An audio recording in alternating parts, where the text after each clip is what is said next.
Merci beaucoup. Pour le prochain panel, j'appelle sur scène Antoine Joutot, du Bon Coin, Michel Paulin, OVH Cloud, et Hélène Fouquet, de Bloomberg. Bonsoir. Bonsoir, messieurs. Bonsoir. Bonsoir. Bonsoir tout le monde.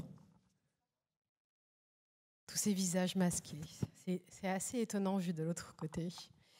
On va continuer donc la discussion que vous avez entamée avec les autres panélistes sur les alternatives européennes à apporter aux géants américains, aux géants chinois. Peut-être pour aller directement, Monsieur Paulin, donc vous dirigez OVH Cloud. Vous avez eu des annonces assez importantes aujourd'hui d'ailleurs, notamment avec T-Systems. On en reparlera un petit peu plus tard.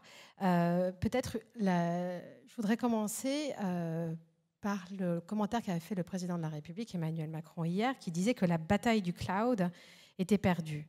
Et puis après ça, il a continué en disant « mais quand même, avec les écosystèmes, on pourrait la réouvrir, cette bataille ».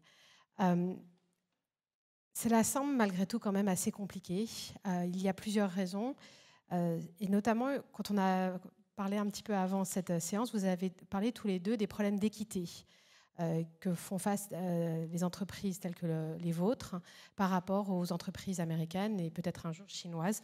C'est des problèmes d'équité notamment réglementaires et fiscales.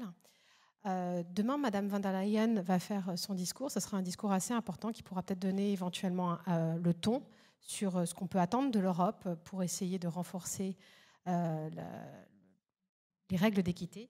Une des choses aussi, c'est peut-être que dans le plan de relance français qui a été annoncé, des conditions vont être mises pour les financements, pour justement renforcer les règles, et les règles pour un level playing field, pour parler en bon français.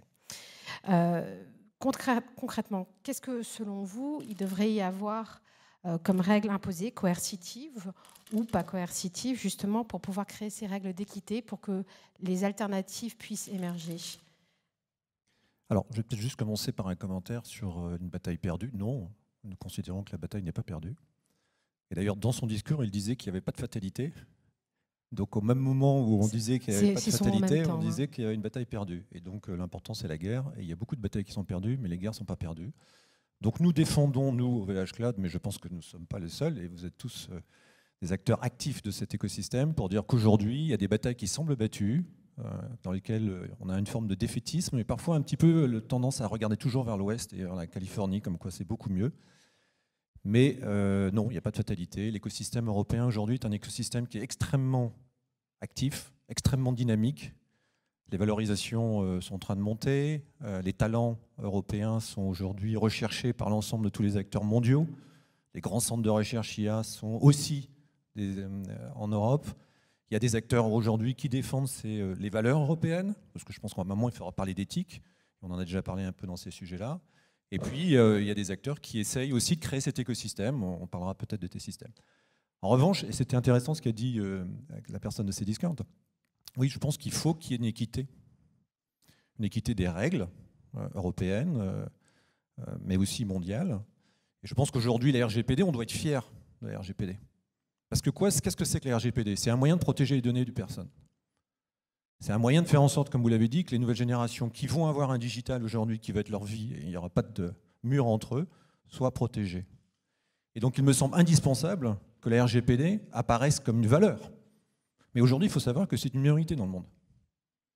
La RGPD, c'est que l'Europe.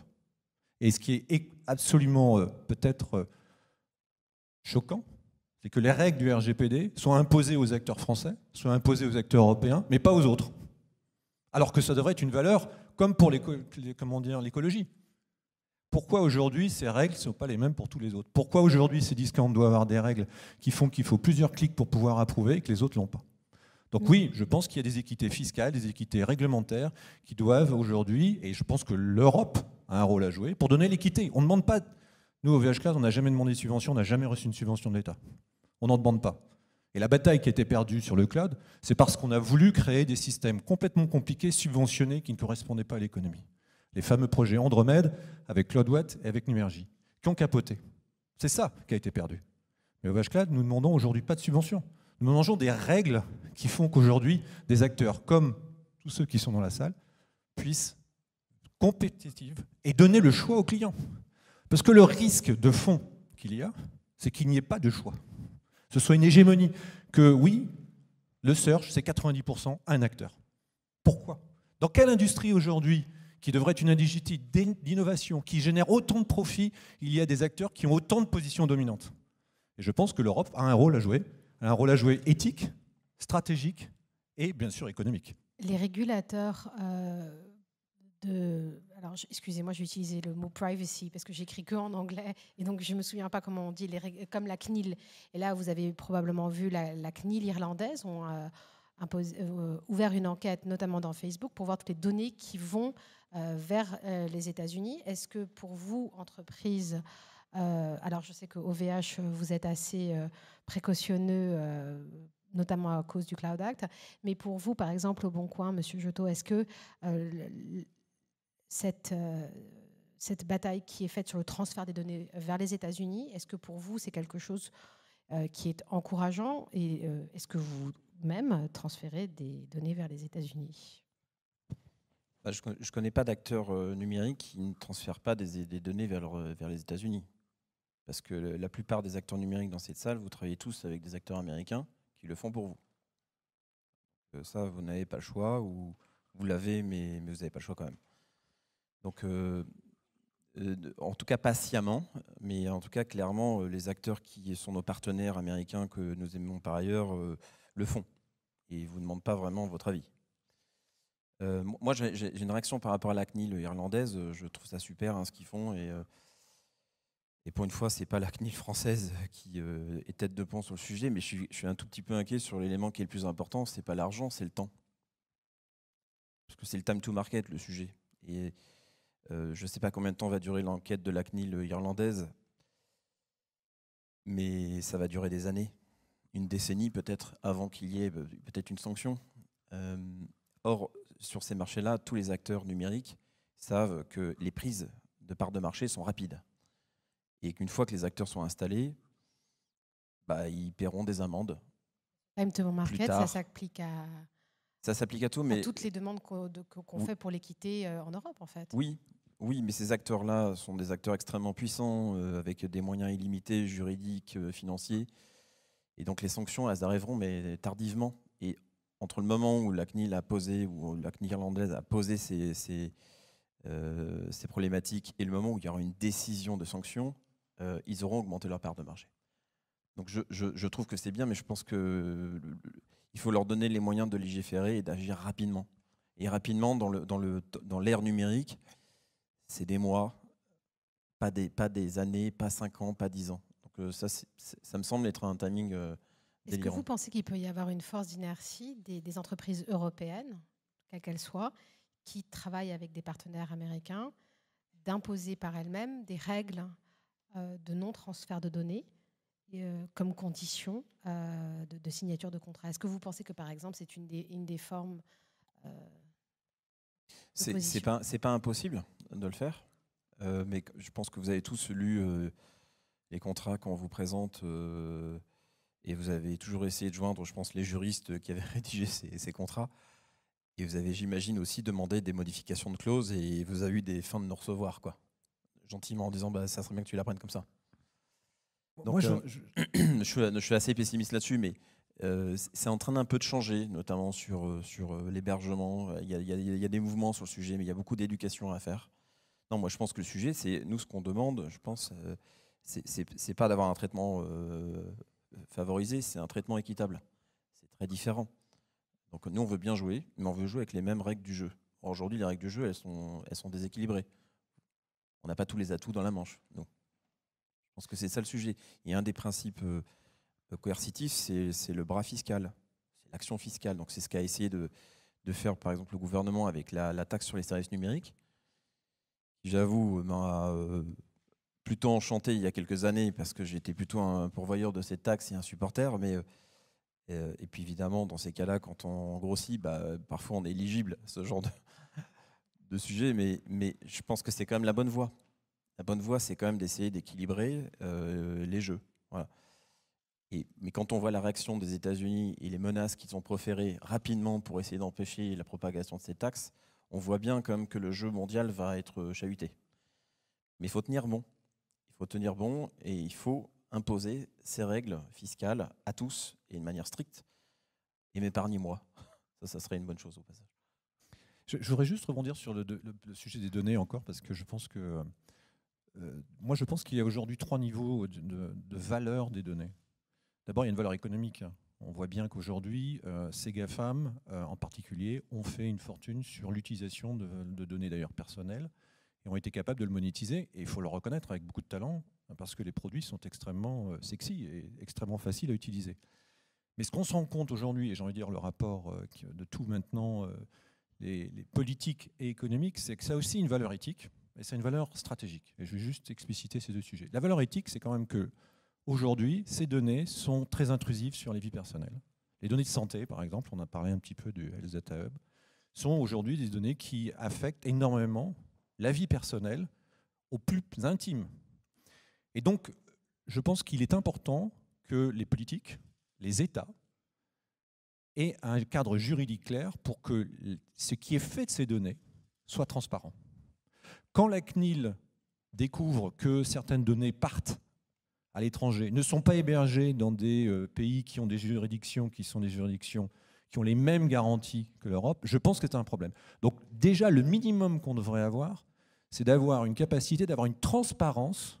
Où sont les données physiquement et dans quel statut juridique elles sont, pour que chacun, individuellement, puisse comprendre quels sont aujourd'hui les impacts quand je les envoie quelque part. Et là, pareil, je ne fais pas de procès d'intention, je dis simplement, c'est une question de transparence. Et de la même façon qu'on veut avoir sur l'écologie une sorte de traçabilité de ce qui se passe, je pense que sur la traçabilité des données, les transferts de données aujourd'hui, c'est quand même un trou noir qui fait que c'est une box complètement obscure dans laquelle beaucoup d'acteurs, d'ailleurs, sont extrêmement peu précautionneux sur comment ça se fait. Et regardez ce qui s'est passé au Sénat américain quand on a parlé du magasin de bonbons. Vous regarderez notion avec, sur l'audit qui a été fait par les sénateurs américains. Et le deuxième, c'est la valeur stratégique. Je ne suis pas du tout en train de défendre la valeur de TikTok ou de qui que ce soit par rapport à ça. Mais quand vous voyez aujourd'hui que des acteurs qui sont un peu compétiteurs à certains, eh bien on joue pour les casser sur des éléments, il faut comprendre qu'aujourd'hui, la donnée, c'est stratégique. C'est stratégique pour des industries, c'est stratégique pour des États, et qu'il est donc, me semble, de la même façon qu'en cybersécurité vous vous protégez, il est extrêmement important que l'Europe comprenne qu'elle ne peut pas laisser le terrain de la donnée exclusivement à des acteurs étrangers, à des acteurs qui n'auront pas les mêmes intérêts stratégiques, qui n'auront peut-être même pas les intérêts éthiques, puisque comme je le disais, la RGPD, c'est une minorité dans le monde. Vous parliez donc de United for Tech. Une des choses qui marche très fort pour les entreprises chinoises, américaines, c'est le lobbying. Alors ça, il n'y a pas à dire, ils sont super forts. Par exemple, j'ai entendu parler du lobbying d'Amazon et de Google auprès de l'ENISA sur la portabilité du cloud. Honnêtement, je pense que si les Européens, les lobbies européens du cloud avaient été aussi présents, je pense que ça se serait vu. Mais en fait, leur absence, c'est ce qui a été vu. Le lobbying est très important. En tant que journaliste, nous, on le voit et on voit à quel point ça bouge les lignes. Quel type de lobbying faites-vous? Quel type de lobbying est nécessaire? Alors, le speech de Madame von der Leyen est demain, donc bon, c'est peut-être un peu tard, mais il y a quand même beaucoup de choses à faire pour que ce soit fait rapidement, time to market. Quel lobbying pouvez-vous faire en tant qu'industrie, ou envisagez-vous en tant qu'industrie dans les semaines et les mois qui viennent, pour ces différents points que vous avez mentionnés, que ce soit la fiscalité ou la localisation des données? Alors, moi, le lobbying, j'ai envie de dire que moi, je ne peux pas lutter par rapport à ces acteurs-là. Enfin, sur tous les domaines, on ne peut pas lutter. Enfin, on regarde les bilans, le cash, les moyens, la puissance aujourd'hui. C'est de l'organisation. Et c'est de la visibilité à long terme. Prenez le nombre de personnes aujourd'hui qui font du lobbying sur ces acteurs-là et que l'ensemble de tous les acteurs, comme moi, on est une PME, nous.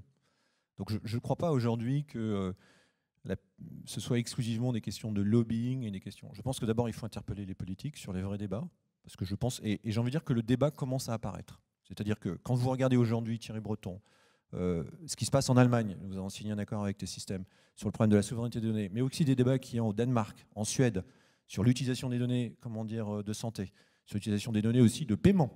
et le suivi des données de paiement. L'ensemble de ces débats-là sont en train d'apparaître parce que ça devient un débat citoyen, pas qu'un débat institutionnel. Et je pense qu'il faut, de la même façon qu'il y a de grands thèmes aujourd'hui sociétaux qui sont des thèmes qui fédèrent, je pense que nous, on essaye en tout cas d'interpeller. Parce qu'en lobbying, aller à la Commission européenne avec nos petits moyens et nos petits bras, on va nous dire que la bataille est perdue d'avance. Et donc, on essaye de mettre en avant ce qui nous semble important. On n'est pas contre. On n'essaye pas, nous, de dire qu'il faut exclure. On souhaite, en tout cas, que les choses soient claires, soient transparentes, soient ouvertes, soient réversibles. On a signé et on a participé très activement, parce qu'on ne souhaite pas faire que du lobbying, on essaie d'activer au Code of Conduct de la réversibilité des données en Europe. Donc nous, on s'est engagé au VHClash de le respecter. Pourquoi ? Parce que les clients, qui sont entreprises ou d'ailleurs grand public, devraient avoir le droit, avoir le choix de dire où je mets mes données, physiquement, mais également, je peux les extraire. Parce qu'on sait que c'est du locking. Moi, j'avais dit, si le cloud, qui a une des promesses, c'est la flexibilité, c'est d'offrir vraiment une capacité à moindre coût, d'avoir la possibilité de grossir facilement, mais qu'en fin de compte, ce sont des prisons, même dorées, même très très bonnes, ça ne sert plus à rien. Vous êtes mis dans un système où vous n'avez plus le choix. Et nous, notre signature, c'est Innovation for Freedom, en anglais. Et donc, ça veut dire que la liberté aujourd'hui de choix doit être défendue. Et donc, c'est plutôt en ayant des actions concrètes aujourd'hui sur des thèmes qui nous pensons être des thèmes fédérateurs pour l'Europe, mais aussi pour l'ensemble des acteurs. Quand on essaye aujourd'hui de travailler avec T-Systems sur un accord sur le cloud souverain et le cloud de confiance, quand nous travaillons aujourd'hui sur l'ensemble de l'écosystème de ce qu'on appelle Open Trusted Cloud, quand on travaille sur ces sujets qui sont des sujets européens, on essaye, nous, modestement, avec nos petits moyens, en tout cas de fédérer des acteurs qui partagent les mêmes valeurs, qui partagent la même ambition, en Europe, sans exclure. Parce que qu'est-ce qu'on découvre ? C'est qu'il y a des Américains qui, aujourd'hui, partagent les mêmes valeurs que nous. Aujourd'hui, le sujet de la preuve ici aux États-Unis, en Californie, c'est un sujet qui monte. Et donc, nous avons des Américains qui sont aujourd'hui dans nos programmes parce qu'ils disent « je respecte ces données-là » et « je respecte ces principes-là ». Et donc, c'est important qu'on arrive à faire ça. Après, aller se battre, faire des couloirs, on n'y arrivera pas. Ils le font très très fort et très bien. Ah, mais certainement. Mais aujourd'hui, désolé, on a une boîte à gérer. Et aujourd'hui, c'est ce que je disais au ministre. Moi, je passe pas mon temps dans les cabinets ministériels pour essayer de défendre ces intérêts-là. Je pense que l'important, c'est de prouver que c'est bon pour les clients et que si on a des bons produits, on peut les convaincre. Et si on a des acteurs qui comprennent ces valeurs éthiques, on peut progresser. C'est en tout cas l'ambition qu'on a. Alors, on me fait signe qu'il ne reste pas beaucoup de temps, mais moi, j'ai une question. La chose qui est importante, c'est pour une alternative, c'est l'innovation. Alors, vous avez probablement entendu parler du fait que maintenant, la Apple Watch va s'occuper aussi des données de santé. Ça, c'est une innovation et ça va être quelque chose de très, très important. Qu'est-ce qui, dans vos industries, peut-être Monsieur Joutot, Boncoin, est-ce que vous pouvez nous parler un petit peu justement de quel type d'innovation, dans quel secteur vous voyez la possibilité de vraiment pouvoir monter les alternatives ? Avant ça, pour vous donner juste un ordre d'idée de ce qu'un GAFA dépense à Bruxelles, ça doit être à peu près le budget marketing du Boncoin, annuel.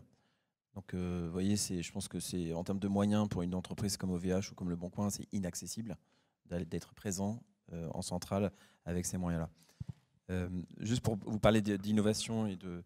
Bon, déjà, je pense que nous, on a tous conscience que si on veut râler et si on veut se plaindre, il faut avoir les meilleurs produits. Et ça, je pense que ça, c'est un prérequis qui est de fournir à nos utilisateurs ou aux professionnels les meilleurs services du marché. Alors la question, c'est vrai, est-ce qu'on a les moyens de le faire ? Est-ce qu'on a les équipes techniques ? Est-ce qu'on a les moyens financiers ? Ça, c'est un sujet d'équité. Mais en tout cas, ça, c'est un prérequis. Ensuite, dans les innovations, la question, c'est savoir est-ce que l'Apple Watch va être capable de gérer les données de santé ? Bon, il y a déjà plein de mondes connectés qui le font. Donc peut-être qu'ils vont nous repackager l'iPhone SE avec des trucs pas terribles à l'intérieur et se le vendre très cher. Mais la question sur nos marchés, les innovations, notamment pour la nôtre, c'est de bouger vers les modèles transactionnels où on est capable de capter la valeur, où on est capable de gérer le paiement, où on est capable de s'appuyer sur des circuits logistiques, donc de se rapprocher un peu de ce que font certains GAFA. Ça, c'est un mouvement possible et ça, c'est basé sur des équipes qui développent des algorithmes qui sont donc des gens difficiles à recruter, sur lesquels on est en compétition avec ces acteurs-là. Voilà, donc nous, on essaie de trouver des moyens pour les attirer avec des projets et des périmètres qui sont extrêmement importants et intéressants. Et l'innovation passe par des petites choses, des petits mouvements. Et on essaie d'être un peu plus malin et de combler des angles qu'ils n'ont pas pris. Je vous souhaite à tous les deux bon courage. On me dit que c'est fini. Bon courage, parce que pour les années à venir, vous avez de quoi batailler en tout cas. Merci. Merci.